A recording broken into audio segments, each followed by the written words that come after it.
Hello, hello, hello. Doc Bryce here. Low Carb Q&A. Before sumagot ako ng mga questions regarding low carb, sa mga baguhan po dyan, or doon sa mga nagsisimula na, litong-lito, maraming mga concern, health issues, eto pa. Kapag may health issues kayo na hindi gumagaling, inom kayo ng inom ng gamot, baka low carb ang makakapagpagaling sa inyo. Why not do it? Siyempre, kailangan guided. Kasi kung wala kayong idea, ang ginagawa nyo lang, experimentation. Napakahirap yan because sunod-sunod, no? Sunod-sunod ang mga questions na mangyayari sa atin when we do low carb. Okay? Kaya nga, importante dyan, if you have ideas, no, sa low carb, learn more. Paano? Siyempre, kailangan magsaliksik, magtanong, or no, magpakonsulta, magpag-guide. Importante sa atin is knowledgeable tayo, or alam niyo yung ginagawa natin may basis. Katulad ng pagtatanggal ko ng mga medication, it should have basis na may reason bakit magbabawas tayo ng mga gamot. Bakit nagbibigay tayo ng gamot? Bakit hindi kailangan? Bakit pwedeng kailangan natin? Lahat to ay individual approach pa rin. Hindi pare-pareho ang paglo-low carb ng bawat isa sa atin. Katulad nga sa mga napapansin ninyo, mag-asawa kayo, naglo-low carb, bakit si husband, ang ganda ng kanyang laboratory, same lang kaming kinakain, bakit ako ang taas ng cholesterol ko? Same lang naman kaming kinakain. So, yan yung mga dumarating sa atin na mga questions. Bakit hindi katulad nito? Hindi katulad niyan? We are individual po tayo, ha? So, hindi tayo pare-pareho. Kaya nga, nandito ako. If you have questions regarding low carb or fasting or regarding sa mga fluids ninyo, sasagutin natin yan. Kaya nga, bawat isa sa atin, we are the pilot of our health destiny. Kung tayo may mga health condition gusto nyong ma-address, this is the right time. Ito nga, sinasabihan kong mga pasyente ko na matataas ang sugar, you need to start now. Huwag niyong iisipin na may gamot na magpapababa. No. Kung maaari, walang gamot, kaya natin. If you are firstly diagnosed as diabetic, no? First time lang na na-diagnose kayong diabetes, I will not give medication. I will change your lifestyle. I will change what you eat. Ituturo ko paano natin pabababain ang sugar ninyo sa pamamaraan na natural. Walang iniinom na mga synthetic medication. Kayang-kaya. Marami nga akong mga pasyente, ang tagal-tagal, dekada nang iniinom ang medication and yet hindi nakokontrol. Nung nagpa-guide, nagpa-check up na sa kay Doc Bry, etong mga napapansin ko, bakit bumababa ang sugar nila? So, nagbabawas na tayo ng medication. And of course, kailangan ng follow-up. Kung talagang totoong hindi na tataas ulit. Every 3 months follow-up, normal FBS HbA1c. Siyempre, merong iba, nagpapakonsult, Dok, tumataas ulit. Siyempre, bumabalik ulit sa kinagisnang lifestyle. Kaya nga, if you know, notice ninyo na nung nag-low carb kayo, nakontrol ninyo ang sugar ninyo. Nabawasan ang medication, hindi na nag-shoot up.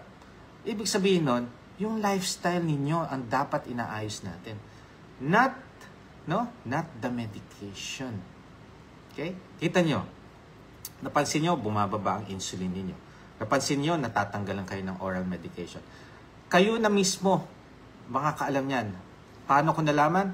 Marami po akong mga patient, no, na do it yourself, pero eventually nagpa-consult na rin sa akin kasi gusto pa nilang malaman ng malalim paano tong low carb, ano magiging future nila, ano magiging kahinatnan ng pag-low carb nila.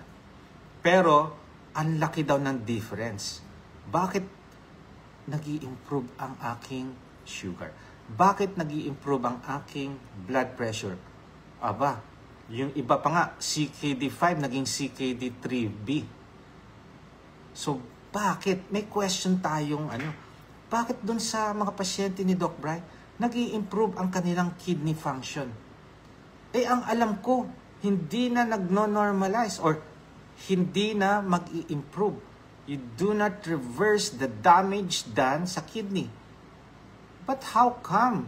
Yung CKD3B naging 3A, naging 2. Yung 3A naging CKD2. Bakit nag-i-improve yung kay Doc Bry? Aba, yun nga ang mga questions na ating dapat na itanong. So, natutuwa ang mga patients, no? Kapag nag-undergo sila ng consultation, and alam nyo, pagka binanggit ko na yung mga out dito, napapamulagat sila Ha?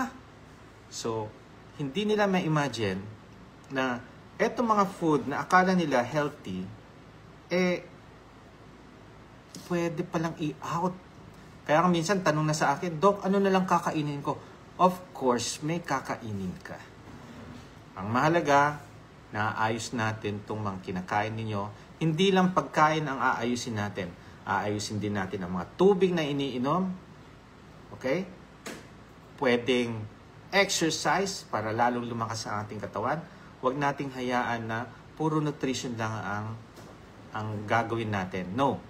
We need to focus, no? Sa unang pa nga, right mindset. Pangalawa, yung nutrition. And then, you will do fasting. And then exercise. Of course, naka-incorporate na dyan yung mga fluids na inumin natin, yung sleep time natin, siyempre yung stressors natin, babawasan natin. At alam ko, marami magsasabi, napakahirap na itong gagawin ninyo. Of course, as a nation of rice, as a nation of bread, no, puro pasta, mga pansit, mahirap talaga ang mag-low carb. Pero kung ito na lang ang solusyon dun sa inyong health concern, why not? Kung dun nga sa ibang bansa, ito ang kinakain nila. Wala silang rice. Yung iba, wala ring bread. Hindi sila kumakain. Pwede nating gawin.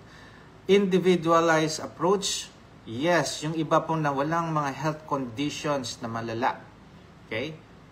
Pwede rin naman nating consume yung mga sinasabi natin, mga starch, mga bread, mga As long as nasa kosher food list kasi yan, titingnan natin.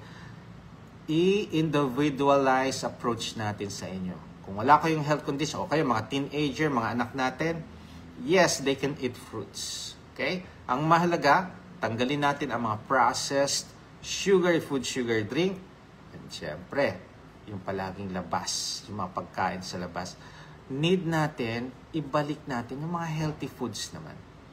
Para sa in the near future, eto na ang future nyo. Healthy future. Healthy future for your kids and healthy future for your mga apo. And of course, sa sarili din natin na tatagal tayo, hahaba ang buhay natin. Pero do not forget, low carb tayo, hindi tayo immortal. So, pwede rin tayo magkasakit. May mga factors bakit nagkakasakit pa rin tayo. Mga puyat, mga bacterial infection, no? Pwede pa rin tayong mahawa. Kaya nga, palagi natin tatandaan na palakasin natin ang ating mga katawan. Okay? Hindi madali ang low carb. Kaya buti na lang, madami mga doktor, mga physician na nag-a-advocate ng low carb.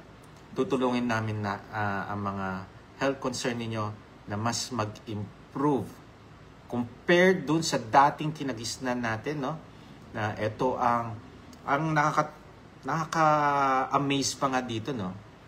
If I did not challenge yung dating pamamaraan ng paggamot, hindi ako makakaranas ng mga pasyente na nag-i-improve ang health.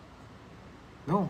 Kasi, nag-handle na ako dati ng mga pasyente, bigay lang ako ng bigay ng medication, wala akong ina-advise sa lifestyle nila, walang gumagaling. So, ngayong nagmamanage na ako, na ini-incorporate ko ang lifestyle, ang kinakain, activity, yung mga tubig, yung rest, mas maraming gumagaling. Mas maraming nababawasan ng medication. Kaya nga, magugulat kayo, bakit ako nagtatanggal ng medication? Siyempre, may basihan po yan, may basis. I need monitoring of your BP, I need to see your sugar, I need to see the patient. Para masabi ko na pwede tayo mag-advise na magtanggal ng medication, and then we will still monitor your BP. Okay? Huwag niyong kakalimutan yan. Disiplina pa rin. Yes, mahirap siya. Pero imagine mo, a life without medication, a life without costing, di ba? Magkano ang cost ng mga gamot ninyo? Ang lalaki. Yung iba, 2,000, 8,000, 10,000. Nagulat nga ako, isa is, Dok, 85,000 a month ang nagagastos ko. Wow. Imagine mo yun. Kung na-reverse mo ang inyong health condition, na-lessen yung mga gastusin ninyo. Aba, yung namumroblema kang bibilhin na pagkain, kung ma-lessen yung mga gamot ninyo na binibili, hindi nyo na problemahin yung mga pagkain na gusto nyo bilhin. Eto, if healthy yung gusto nyo kainin. Because if you are going to focus more on unhealthy choices of food, yan ang detrimental sa ating health. Sa ngayon, hindi nyo mararamdaman. But wait, 5 years, 10 years, 2 decades, baka dyan mo makikita ang side effect ng mga unhealthy choices of foods, unhealthy choices of your lifestyle. Okay? Kaya, dito tayo to answer questions dun sa mga naglo-low carb, yun sa mga nalilito pa rin, eto na. Alright? So, tandaan po, no? Etong live ko ito is not, is for educational purposes only, additional knowledge. Huwag niyong ituring na diagnosis po ang mga binabanggit ko. At kung may mga health condition po kayo, please, magpakonsulta po kayo sa inyong trusted doctor. Okay? O, tandaan po ninyo, dito sa darating na Mayo 16, nandyan kami for a free health talk and a free consultation sa Pagadian Low Carb Conference. Pagadian. Ba? Mindanao ulit. May 18 sa McQueen's, Cagayan de Oro. May 19 sa Amigos Cafe. Balingasag. Okay? Misamis Oriental po. So, kita-kita po tayo dyan. At, ilista nyo na yung mga questions ninyo. Okay? Ayan. May nagtatanong, sa Cebu naman, baka naman, nako, pagdasal nyo, pagka meron akong race na half Ironman sa Cebu, August yata yun. Magkakaroon tayo ng health talk dyan. Okay, hello? Paano mag-start ng low carb? Napakasimpleng tanong. Yan ang maganda. Okay. Paano mag-start ng low carb? Tanggalin niyo po ang mga processed food, sugar drink. You need to eat home-cooked meal. Okay? You need baseline labs bago kayo mag-start ng low carb para alam natin kung may mga problem na kayo initially. Kasi baka magulat tayo. Dok, nag-low carb ako for 3 months na. Tapos ang tataas ng sugar, tataas ng CREA, BUN. We need to have baseline lab results. I know, nakakatakot makuha na ng dugo, no? But this is the right thing na gagawin ninyo. Take charge of your health.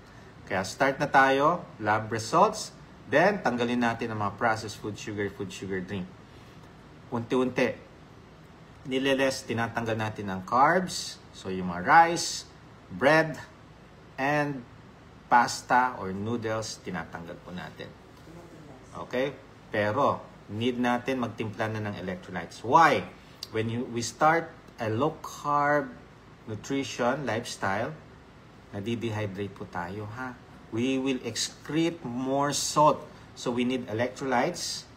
We need to have a mixture of ingredients para makagawa ng electrolytes. Then, sip lang, spread throughout the day. Okay? So, ingat po kayo. Pagka nag-start tayo ng low carb, ito yung titingnan ninyo. Nahihilo, sumasakit ang ulo, nanlalata, minsan may palpitation, okay? Masakit ang pangangatawan. Okay, yan yung mga discomfort na mararamdaman ninyo. So we need electrolytes. Listen to your body. Pag hindi nawala ang nararamdaman by drinking electrolytes, malamang gutom na po tayo. And if hindi pa rin nawawala, gutom na, malamang nagpupuyat kayo palagi. So please, dun sa mga nakakaramdam ng mga discomfort, need nyo talagang magpa-consult. At lahat po ng mga health conditions, yan, kailangan ng consultation muna sa inyong trusted doctor. Okay? Lalo na kung diabetic po kayo at nag-i-insulin, mga CKD, mga chronic kidney disease, yung mga may cancer, and yung mga elderly or sa tingin natin na hindi nababantayan, need natin tingnan pa rin. Okay? At tandaan ninyo na importante pa rin ang safety when doing this low carb. Okay? Kasi kung mali-mali ang gagawin ninyo, ang dami nyong mararamdaman discomfort na yung iba natatakot. Yung iba nagpapa-admit na. Okay? So maganda dito, consult, baseline lab result, then saka tayo mag-start. Okay?